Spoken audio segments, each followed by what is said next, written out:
Hello and welcome to Maximum Blink 182, the first talking book about the band. It was written and researched by Martin Harper, music is by Amanda Thompson, and it's read by Sean Jones. You can check out our full catalogue on our website at www.chronedreams.co.uk, where you can also join our Maximum Collectors Club to receive special offers and free CDs. Alternatively, join the Maximum Collectors Club by filling in the registration form attached to the booklet inside this CD and post it back to us.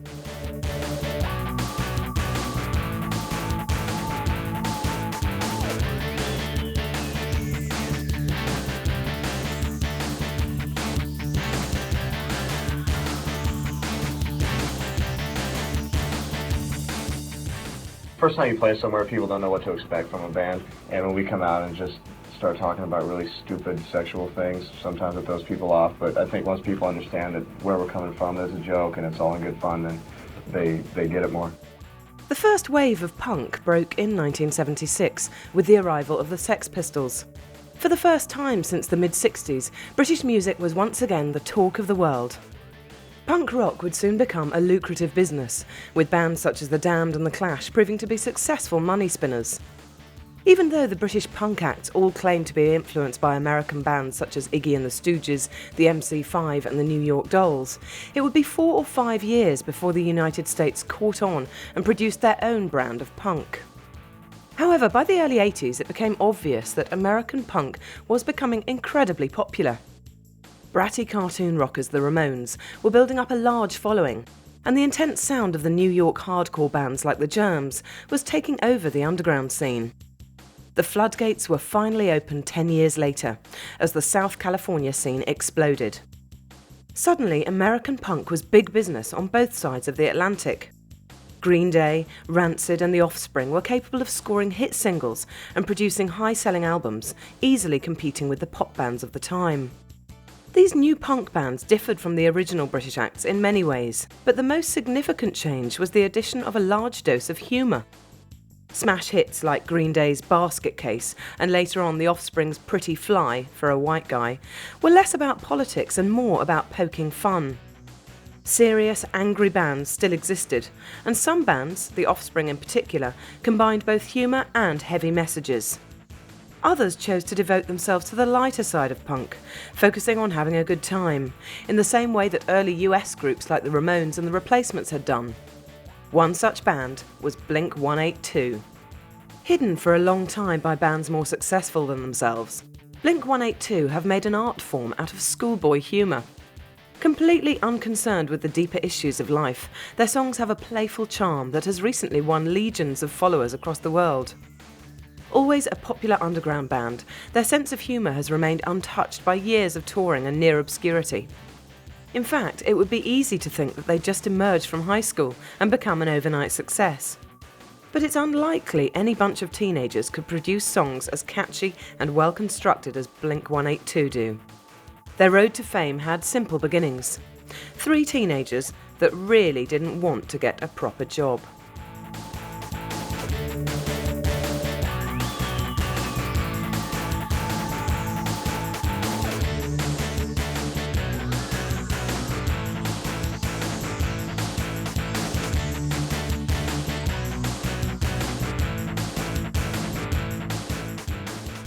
Poway, San Diego, yeah. Poway's a suburb of San Diego. Riverside's about like an hour away, but we all kind of grew up in the same scene in California. You know, skating, snowboarding, whatever. Just grew up little skate rats. The Blink 182 story begins in 1991, in a small town near San Diego, California. In the early 90s, there was a growing punk scene in San Diego, although it was overshadowed by the bands from Orange County, home of The Offspring, The Vandals and Lit. Even so, there was enough happening to keep 3 young men happy. Few of the San Diego groups would go on to emulate the success of Blink 182. But for now, the ska punk of the local clubs and bars was the most important thing in the world. The first of the trio was Thomas Matthew DeLonge. Tom was born on December 13th, 1975, in Poway, San Diego. His family were middle class and quietly religious, although not extreme in their beliefs. Tom went to church every Sunday, but his religious obligations were not strict. Despite his relatively stable background, he was a problematic child. Tom had discovered alcohol at an early age and had indulged himself very heavily indeed. Expelled from school before his 15th birthday for drinking at a basketball game, Tom spent his time annoying shopkeepers and dodging the police. Also a keen skater, the errant teenager spent many hours shooting through local malls, knocking over as many shelves and racks as possible before disappearing, leaving the frustrated security guards behind. At school, Tom had been a less than perfect student, but there was one thing he applied himself to: the guitar. He'd first become interested in the instrument on a church camping trip. One of the other campers had brought a guitar along, and Tom spent more time on his bed playing the borrowed guitar than he did joining in the camping activities. Upon his return home, he quickly found himself a cheap guitar and soon mastered the basics. Possessing a good singing voice, he often accompanied his own songs, but so far he hadn't thought about the prospect of forming or playing in a band. When Tom was 16, he came the closest to respectability he ever would. Despite continuing his skateboard antics, he had also secured himself a job. It wasn't much, just loading bags of cement onto trucks at a construction materials warehouse. Not the most exciting job ever, but it gave the young Tom enough money to pursue his three loves: skateboarding, parties, and punk rock. Tom had discovered punk on holiday in Oregon when he'd gone to visit a friend.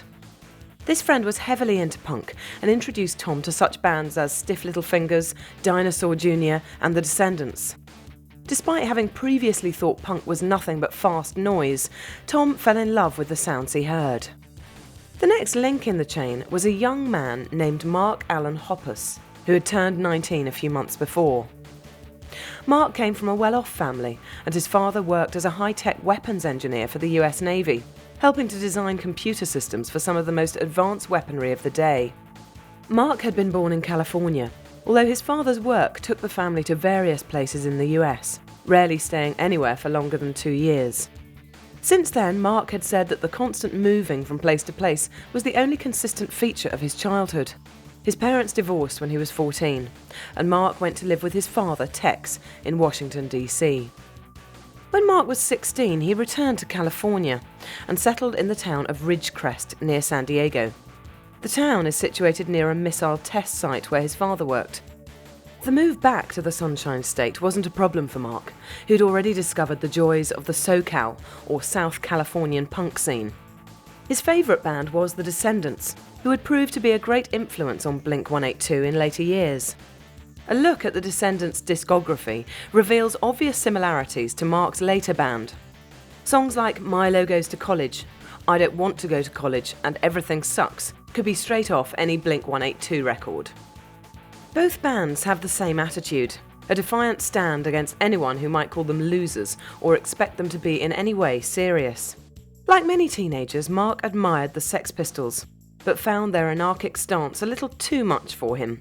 The songs were great, but he wasn't interested in taking on the establishment. At the same time as being exposed to punk, Mark had also discovered parties and girls. Aside from music, these two were the most important things in his life. It's only natural that Mark should be more interested in songs about the pleasures of life than in political ideas. Mark's musical development began when he was 14. In return for his help painting a house, Tex Hoppus bought Mark a bass guitar and amplifier. Before long, Mark had begun teaching himself to play simple tunes, working out the bass lines to the Descendants' songs first. Eventually, he would move on to more complicated material such as The Cure and The Replacements. Like Tom, he was also a keen skateboarder and spent much of his free time riding his board throughout the town. By coincidence, Tom was one of the first people that Mark met on his arrival in the new town. Mark had vague ambitions to be a high school English teacher, so he'd enrolled at a local college. Lurking outside the college with his skateboarding friends was Tom. The pair talked about boarding for a while, and it became obvious that they had much in common, including the same kind of juvenile sense of humour. They were soon good friends, and often talked about the idea of forming a band. A couple of garage rehearsals made them even more keen, and before long, Mark and Tom were writing their own simple tunes and performing for whoever would listen.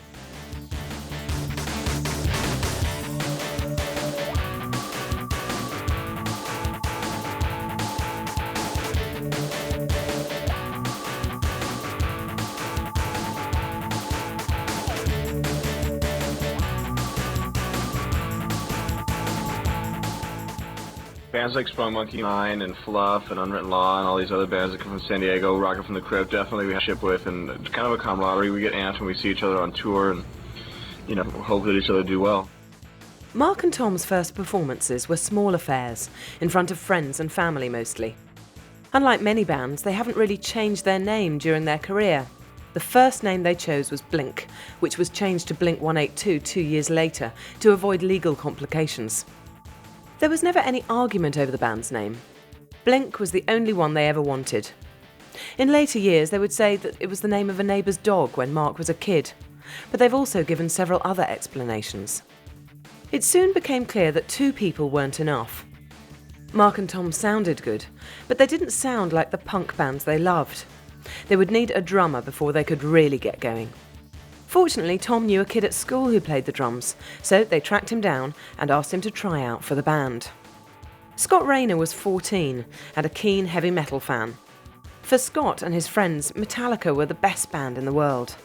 Inspired by Lars Ulrich's forceful drumming and a teenage desire to be a rock star, Scott had bought himself a cheap drum kit and paid for a few lessons. Before long, he developed a respectable ability and began searching around for fellow musicians. Scott was more into metal than punk, although he did like Green Day, but most of all he had his own drum kit. Tom especially has never really liked Green Day and disapproves of their almost PC stance. But at least Scott was familiar with punk rock. Many drummers from the area were fans of Kiss and Guns N' Roses and the whole Los Angeles metal scene, but that was something that Tom and Mark wanted to get away from. Scott was willing, so Blink was now a three-piece. The three weren't dreaming of fame and riches just yet. For now, it was enough to be able to play in public. The money would come later, but gigs had to be booked. It was soon decided that the band should try to play at local high schools. Many of the kids in the San Diego area were also into punk, so the schools seemed like ideal venues. There was only one problem. If the band described their material to any headmaster or principal, there'd be no chance they'd be allowed within a mile of the school. However, Mark suggested that they claimed to be a firmly anti-drug band, and that they just wanted to spread their positive message to all the kids out there. Not everyone fell for this act, but 4 of the local high schools did. Blink's first proper shows were playing during the lunch break in assembly halls and gyms. What the teachers thought when the 3 teenagers ripped through songs like Does My Breath Smell and Benoit Balls is unrecorded, but Blink weren't asked to come back for another performance. Whatever the adults may have thought of them, Blink had achieved their aim, and it wouldn't be the last time they distorted the truth to their own advantage.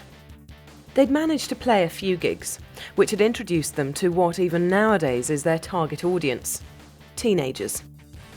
Many of the kids who had seen them during their lunch break would soon be old enough to go to clubs and bars, legally that is, and they would flock eagerly to the latest Blink gig. Meanwhile, the band found themselves also progressing to clubs and bars. 2 of them weren't old enough to actually be on the premises, but they managed to work around this. Mark would go and deal with the venue owner and get the equipment set up with the help of an older friend, while Tom and Scott would appear when the show was due to start and leave immediately afterwards, leaving Mark to deal with the payment and equipment. Not all club owners were this picky, and some would let the younger pair come in and help out. Outside of the band activities, Mark was forced to get himself a job. His parents were paying for his education, but they weren't providing the cash for new skateboards, punk rock records, guitars, and crates of beer. Before long, he'd found the ideal job, working at a record store. He worked 5 days a week, with extra hours being required at weekends. This didn't suit Mark at all. He wanted his weekends free to skateboard and drink and play shows. Rather than simply miss out on the job entirely, Mark told the interviewer that he needed weekends free to continue his volunteer work with disabled children. Needless to say, he had no intentions of actually doing that. But he did get the job and continued working at the record store throughout his college years. Tom continued to work at the construction store, eventually becoming a driver. He spent most of the time delivering bags of cement and construction tools to sites in the San Diego area. He hated the work with a passion and looked forward to the end of each day when he could return to skateboarding and playing with the band. Blink's fame continued to grow, but they were still mostly unknown. overshadowed by the dozens of other punk bands in the area, some of which were already on the verge of stardom. Blink was mostly relegated to support act status, but their time would come. It wouldn't be long before Tom, Mark and Scott would make some contacts vital to their success.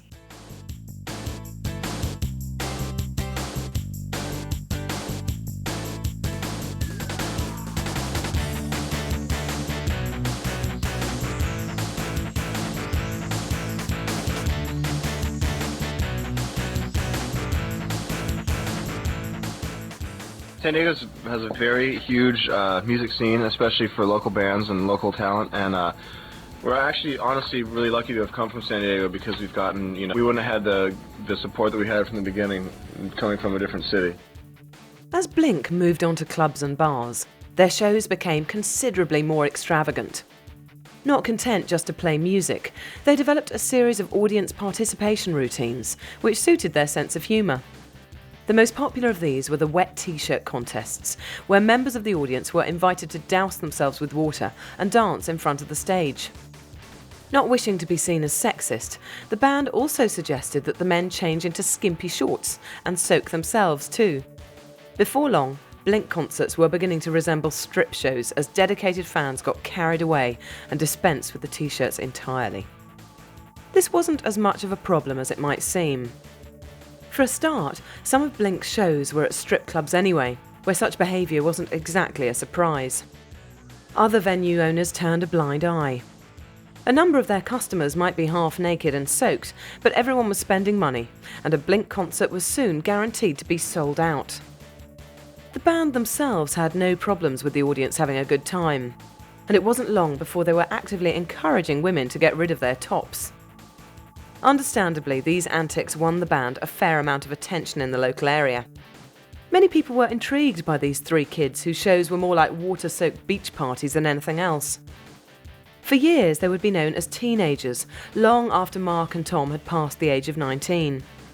Mark had, in fact, turned 20, just 6 months after the band had started, but something about their juvenile humour and behaviour made them appear to be eternal adolescents. By now, Blink had saved enough money to record a handful of songs. They hired a 4-track recorder and selected the best tracks from their live show. This release would be cassette only and contain 4 songs. Unfortunately, they weren't particularly experienced in the art of recording, and the Fly Swatter EP is far from their best. Although these days copies of the EP are valued as collector's items, the recordings don't stand up well against their later work, and Mark and Tom are quite willing to admit that the EP is one of the worst things they've ever done.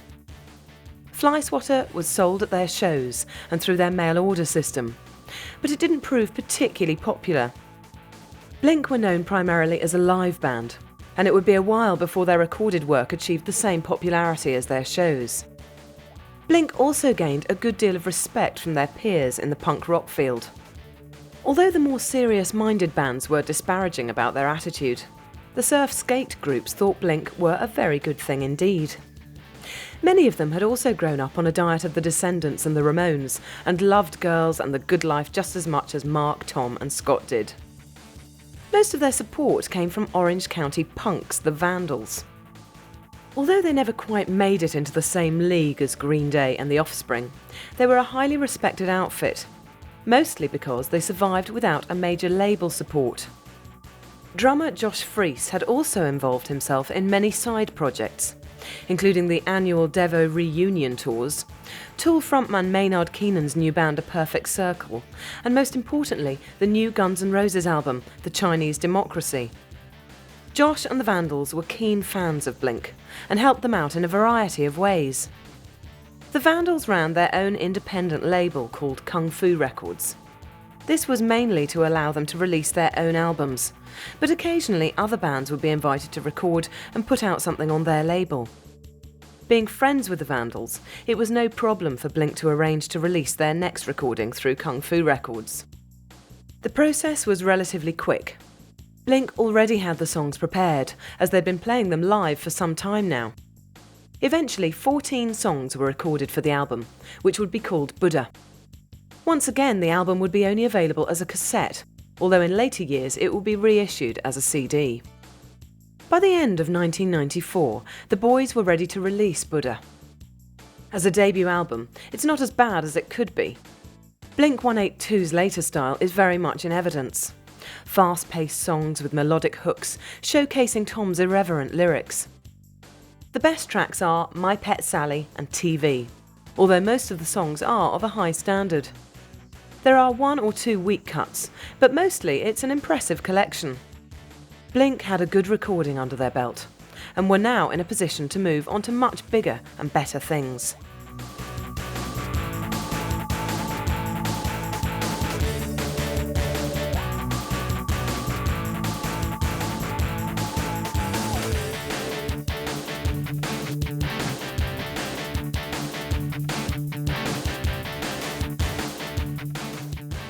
It was an Irish techno band called Blink. They just said they would sue us if we didn't change our name, and so we did. With their musical career progressing smoothly and relatively quickly, the band were forced to look to other affairs for a while. Scott had been living in Reno, Nevada for the past year or so, but it was now necessary for him to move closer to Southern California. The band was far too busy for him to be so far away, even though he had his own transport.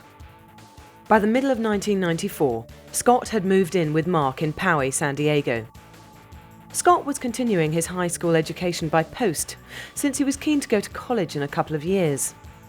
The band would joke with interviewers that Scott would be doing his homework in between songs when they played live. The truth was a little more serious.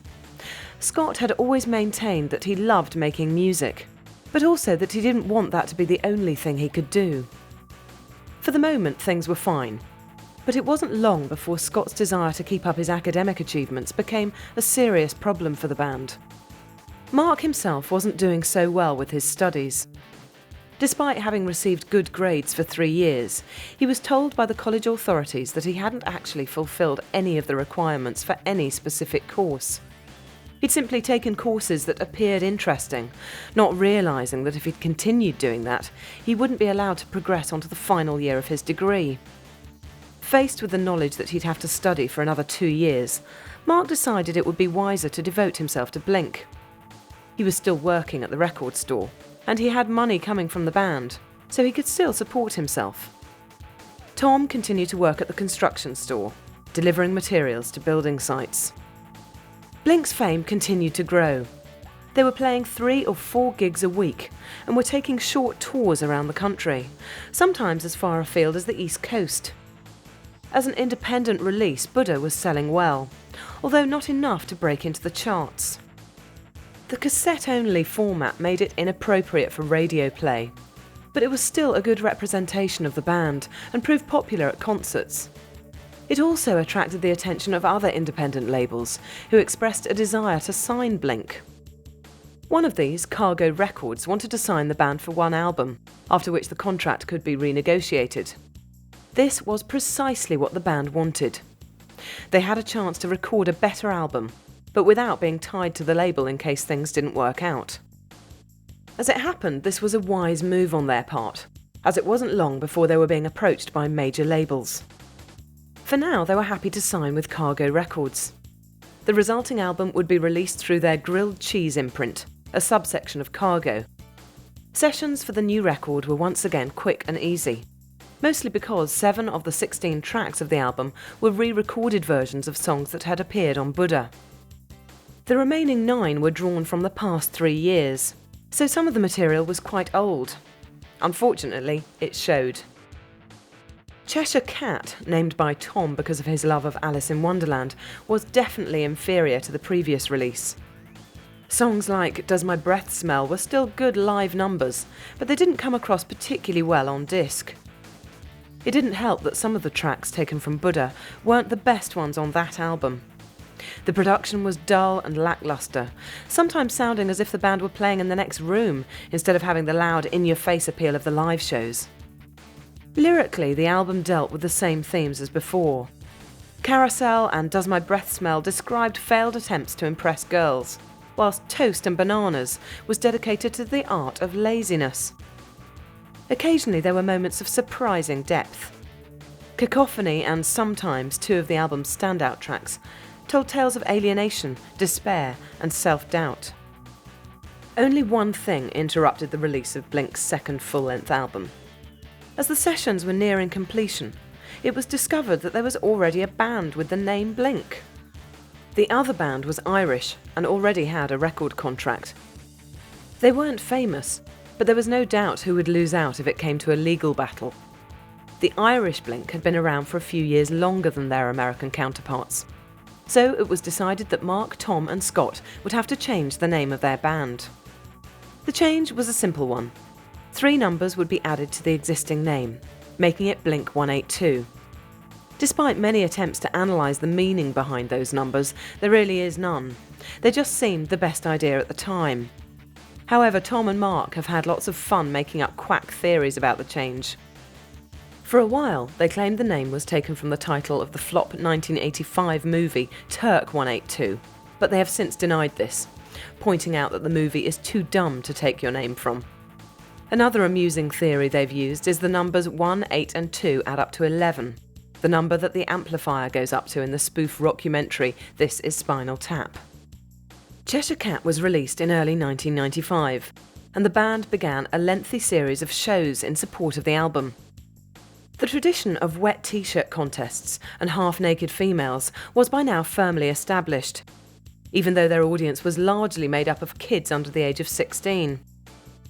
During the autumn of 1995, they toured with Pennywise, another Californian punk band with a large and loyal following. These shows were Blink 182's largest so far, and they went well. Pennywise loved their stage antics, and soon became firm friends with Mark, Tom and Scott. The year ended well for the band. With the new name in place, things were beginning to move very quickly.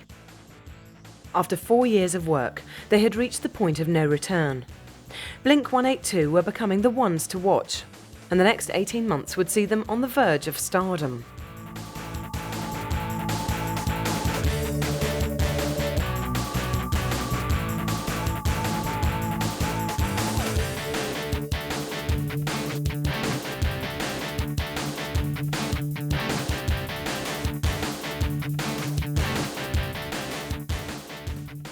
When we were recording Dude Ranch, I was in the studio saying my biggest goal for this record is to sell 200,000 copies. I wish that we can sell 200,000 copies, and we're at 7 now. 700,000. So it's just blown us away. Despite touring constantly for the last months of 1995, the band didn't take a break when 1996 rolled around. After a number of their own shows, Blink 182 signed up for the Warped Tour, the punk rock equivalent of the summer package tours. Although the summer tours such as the Lollapalooza were confirmed money spinners, the Warped Tour usually only made enough money to clear its expenses. Even so, it was still a well-attended event, and the only one of its kind. Punk acts were sometimes included in the other summer tours, but rarely as one of the headlining acts. The previous year had seen Green Day's Dookie album outselling all expectations, increasing media interest in the new wave of punk rock acts. The Warped Tour benefited from this attention and would soon be a very high-profile event, with the Vandals, The Offspring, Lit and Blink 182 being regulars on the annual trek. This was also the first chance for Blink 182 to embark on a proper world tour. In the company of Pennywise and NoFX, they travelled across the United States and Canada, with a handful of shows in Japan, Australia and a one-off performance in Hawaii. Although the band weren't aware of it, Australia would very soon become their favourite place to tour. Blink 182 were very quickly becoming heroes in the land down under, and their albums would be selling well there long before the rest of the world caught on. Meanwhile, they released a second EP, Wasting Time, on the independent Rapido label. There was no new material on the EP, just tracks taken from the Cheshire Cat album. Blink 182's music was also featured on a number of sports videos. Director Taylor Steele found their brand of punk to be perfect for skateboarding, snowboarding and surfing scenes. So a number of the band's songs appeared as the backing tracks to his high-energy videos. A substantial number of their fans were skaters and surfers, so the videos were aimed pretty much directly at their target audience. Steele's videos were shown on cable TV and sold across the world, so Blink 182 were given extra exposure. Despite their reputation as fun-loving layabouts, the band actually worked very hard. They have never been too fond of proper rehearsals, but during 1996 and 97, their gig schedule was very heavy indeed. At the end of the Warped Tour, Blink-182 began making plans to record their third full-length album, which would also be released on the Cargo label. This time round, the sessions did benefit from a more structured approach. Rather than simply bashing out the songs as quickly as possible, several takes were done, with a number of overdubs fleshing out the sound. The results were by far their best yet, a considerable step up from Cheshire Cat. The 15 tracks on Dude Ranch, as it would be known, were all the same adrenaline-fueled pop-punk as before, but with some moments of outstanding quality. Mark considers Apple Shampoo to be his best songwriting ever, and it's one of the finest tracks on the album. I'm Sorry and Josie are the traditional songs dedicated to trying to get a girl, and the latter sparked off a certain amount of debate as to who the real Josie might be. According to the band, there isn't one, and Josie is the name of a neighbour's dog. Mind you, Blink were also supposed to be the name of a neighbour's dog, according to Tom. Occasionally, the juvenile humour on the album wears a little thin, with Dick Lips being one of their most annoying songs to date. However, these more tasteless moments are kept to a minimum, and for the most part, Dude Ranch is a highly polished and professional-sounding album. Released in June 1997, the new album was an immediate success by the band's previous standards. Alternative radio stations pounced on Dude Ranch, quickly singling out the third song, Damn It, as a potential radio hit. And indeed it was. Within 3 months, around 50 radio stations had added Damn It to their playlists. The song soon became Blink-182's first hit single, climbing into the lower reaches of the Billboard Modern Rock chart. Australia responded particularly well to the new album. Blink-182 were now becoming incredibly popular there, with Dude Ranch reaching number 35 in the album charts and spending nearly 5 months in the top 100. The first festival appearance of that year was to be in Australia, at the Equinox Spring Festival. Blink-182 were in prestigious company, with Australian heroes Midnight Oil headlining. US metalers Tool and Brit rock outfit Skunk Anansie were ahead of them on the bill. But Mark, Tom and Scott delivered their hour-long set with energy and good humour, once again requesting that the 10,000-strong crowd get rid of as much clothing as possible. With Australia successfully conquered, it was really only a matter of time before the rest of the world followed suit. Blink-182 were now on the verge of worldwide success, but there would be some important changes before they achieved all they hoped for.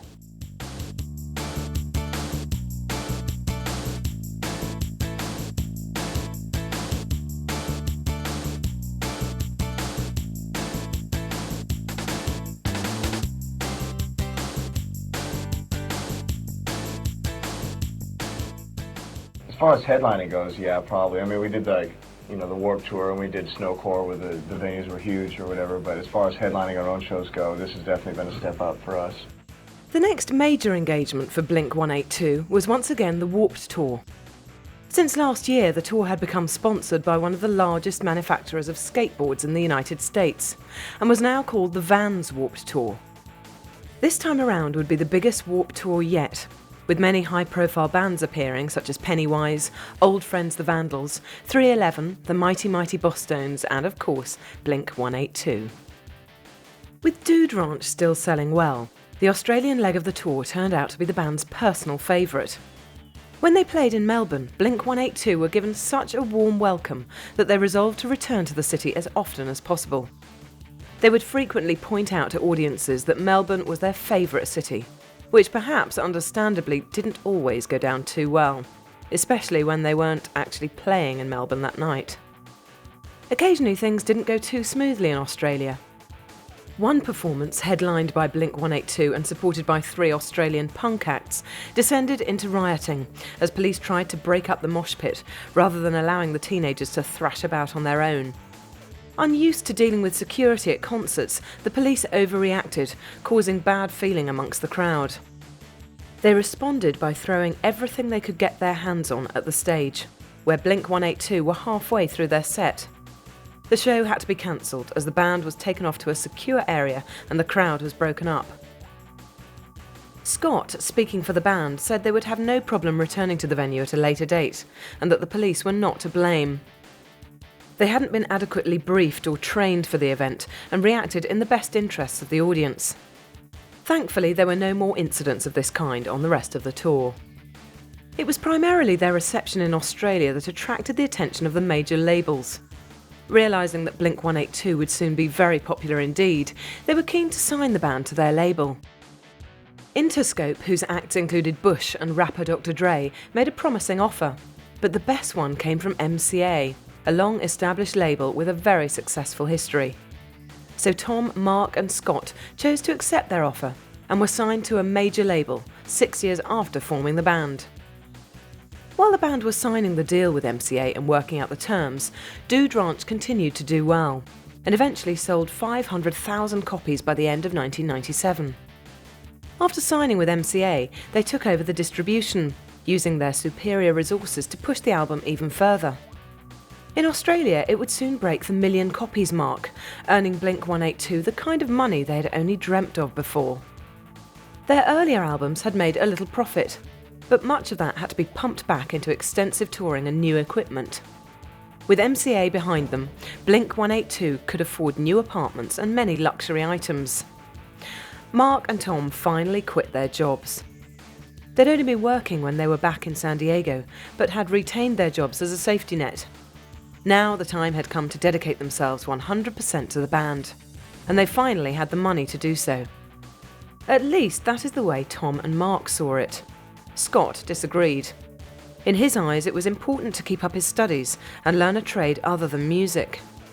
With the MCA deal, the band were playing in the big leagues, but Scott still insisted college was important and refused to put the band first.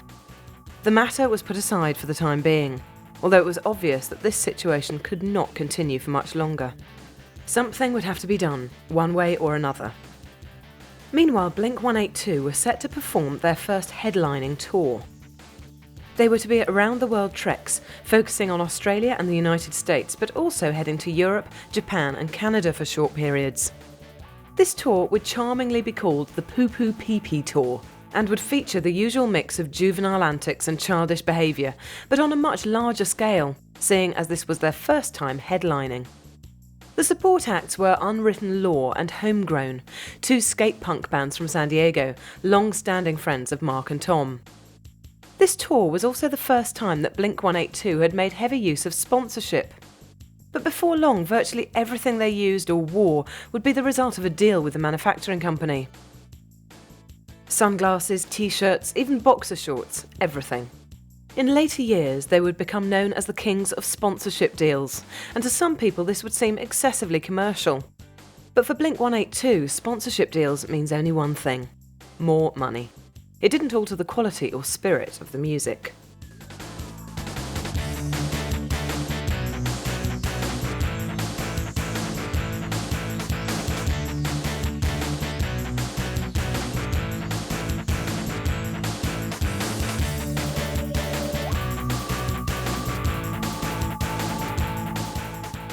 Tours like the Warped Tour are so much fun because you get to see all these bands and they're so good, you know, like the people that run the Warped Tour are awesome. You know, all the other bands are totally cool, nobody has an attitude or whatever, but you only get to play for half an hour. And the Warped Tour is also awesome because you get to see so many bands in a day that you get exposed to, like, you know, whatever on this year. You get your swing, you get your ska, you get punk rock, you get all kinds of music. The first commitment of 1998 was another lengthy trek around the world, this time in the company of a band called Less Than Jake. Once again, the Blink-182 schoolboy humour came through, with the tour being known as the Race Around Uranus. This time they spent even longer on the road, once again staying in Australia and the United States for the longest. This extended trip brought relations with Scott to a head.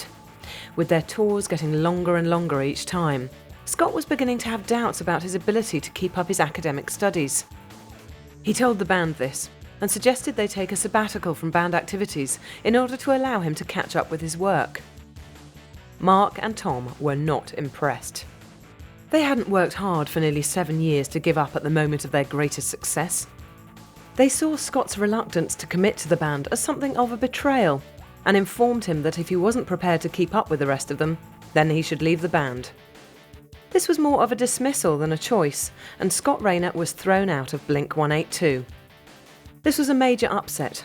Scott had been in the band as long as Mark and Tom, and it was assumed that the three of them would always be together. Unfortunately, the recent troubles had shown this to be impractical. Even though Mark and Tom weren't happy about dismissing Scott, they weren't about to let it get in the way of Blink-182's continuing success. They had come so far. It didn't make sense to stop now. The main priority now was to enrol a replacement drummer.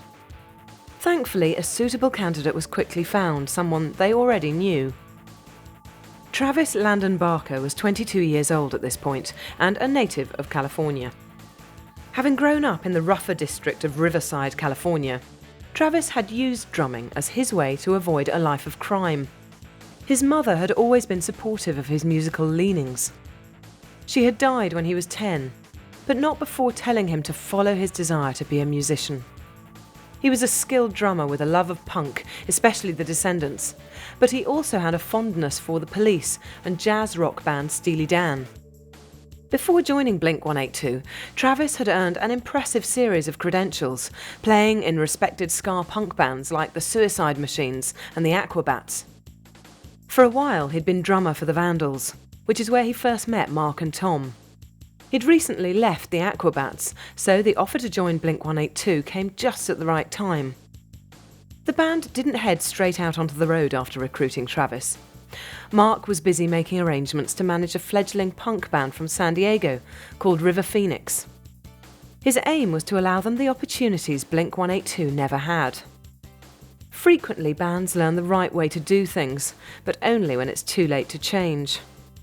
Mark hoped to ensure that River Phoenix made the right choices first time round. Travis took the opportunity to begin his own company, called Stars and Straps, Belts and Belt Buckles.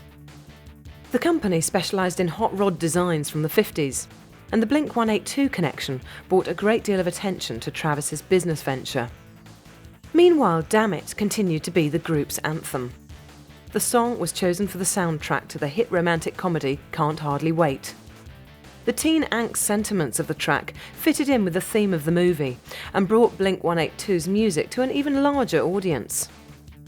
Before long, the band would find that many of their fans only knew Damn It and were unaware of their previous history. They were glad to be attracting new fans, but were slightly annoyed when people assumed Blink-182 were a new band. The next project was the recording of their major label debut. With the full complement of studio resources available to them, as well as the services of a professional producer, Blink-182 were in a position to record their best album so far. With the backing of MCA, this could be their chance to really hit the big time.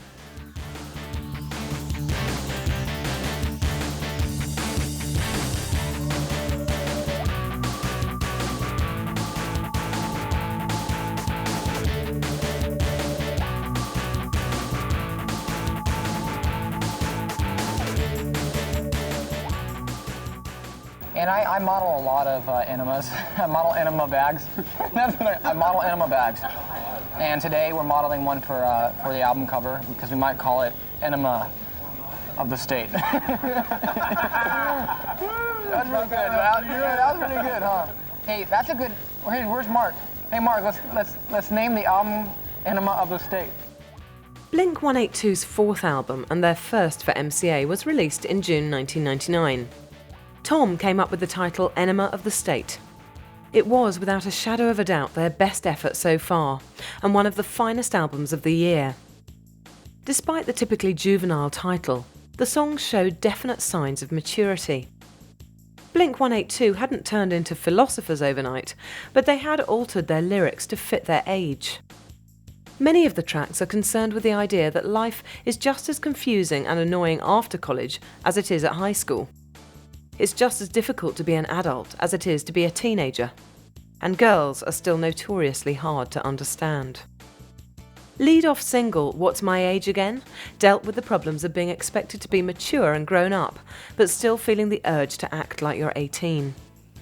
It was accompanied by a humorous video featuring Tom, Mark and Travis running naked through a town before catching up with a girl in a nurse's uniform. The girl was in fact porn star Janine, who also graced the cover of the album, sporting the same nurse's uniform and a blue latex glove. One track, Going Away to College, had the narrator wondering if his girl at home still remembered him. Other songs were even more downbeat.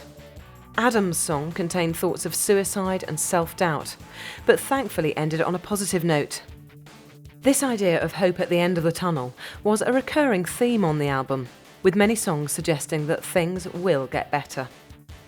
Musically, the album consisted of the same fast-paced melodic punk, but was more intricate than earlier attempts. Tom's guitar playing had matured considerably, with moments of subtlety and restraint, as opposed to the all-out riffing of the last few albums. This new subtle feel contrasted well against the adrenaline and passion of the choruses. All in all, it was a perfect mix. Blink-182's sound had finally evolved into something truly original. What's My Age Again was given fairly heavy rotation on MTV, with the video proving a favourite of the viewers. Even so, sales of the single remained relatively low. Enema of the State was slowly climbing the charts, receiving good airplay, but it was still not enough to compete with established bands like Limp Bizkit and the Red Hot Chili Peppers, whose latest albums were selling phenomenally well. However, Blink-182 found themselves steadily becoming more and more in demand.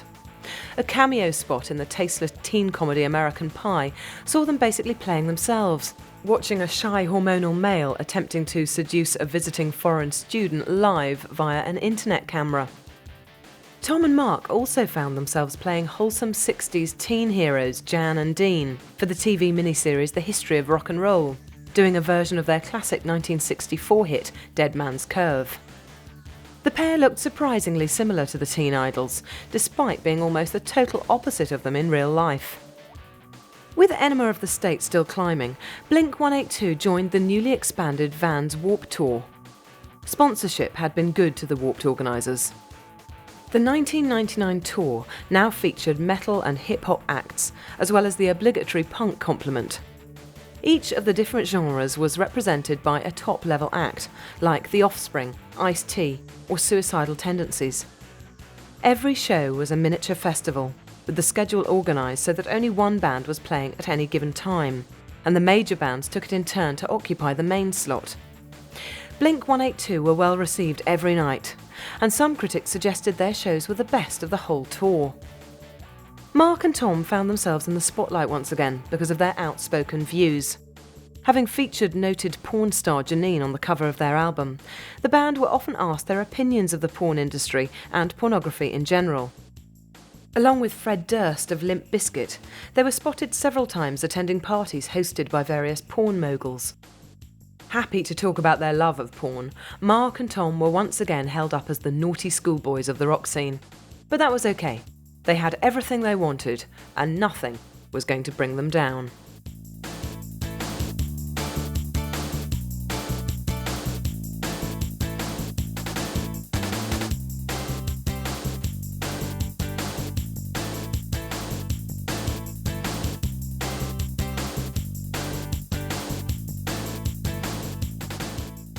I think it will definitely progress as a band. I don't think that you can record record after record and still do the exact same thing. But it'll always be in the same vein. It'll always be like fast, sing-along, whatever songs. And but I just think that as we play, we're getting better as musicians, and we're getting better as songwriters and lyricists.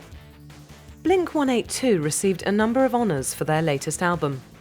The Blockbuster Award saw them pick up the Favourite New Artist group, with the Backstreet Boys, Ricky Martin and Kid Rock also picking up awards. Enema of the State was voted 10th Best Album of the Year in the Wall of Sound Reader's Top 25 Albums of 1999. Surprisingly, they finished up ahead of several acts that might have been expected to beat them. Korn, Britney Spears and Eminem all scored lower than Blink-182. By entering the top 10, they were in the company of long-standing favourites such as Nine Inch Nails and the Red Hot Chili Peppers. The year 2000 would turn out to be the band's best year so far. The second single from the album was All the Small Things, released in February. It was an instant hit. Almost every radio station in the United States added it to their playlist, and MTV began playing the video several times a day. The video again featured a certain amount of nakedness from the band, but a good deal of humour too.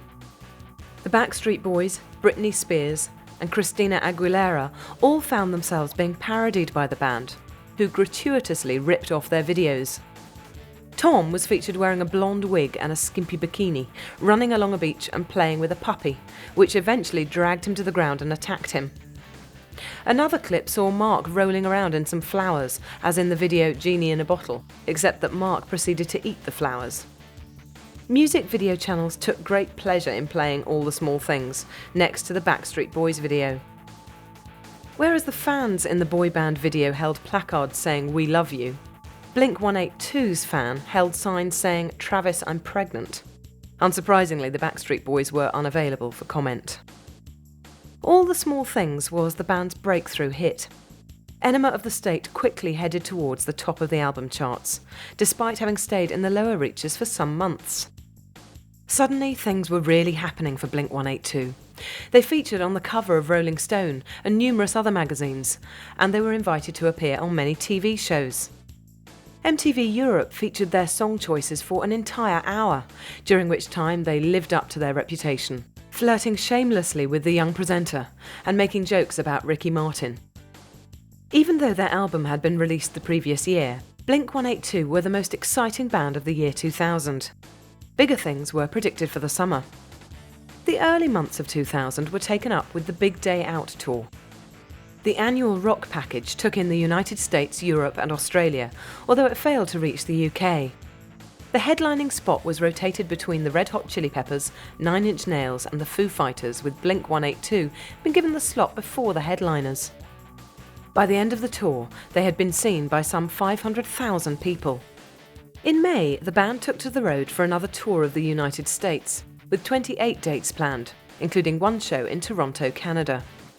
Support came from veteran Californian punks Bad Religion, a formative influence on almost every 90s punk act, and New Boy's Phoenix, Texas, who counted Blink-182 as one of their main inspirations. Further shows were to be added, with the band expecting to be touring the world again by the middle of July. In August, they would play their first major gig in the United Kingdom, being booked to appear at the Reading Leeds Festival in the company of Somerset pop punks A, Rage Against the Machine and Placebo. There are plans for a new album in late 2000, although whether this happens remains to be seen. Blink-182 are still riding on the back of Enema of the State, and the wave shows no sign of slowing down. The band are already being called the punk phenomenon of the millennium, and they're now firmly fixed in the Punk Rock Hall of Fame alongside contemporaries like The Offspring. With every other teenager hailing Blink-182 as their heroes, it won't be long before they have the world at their feet.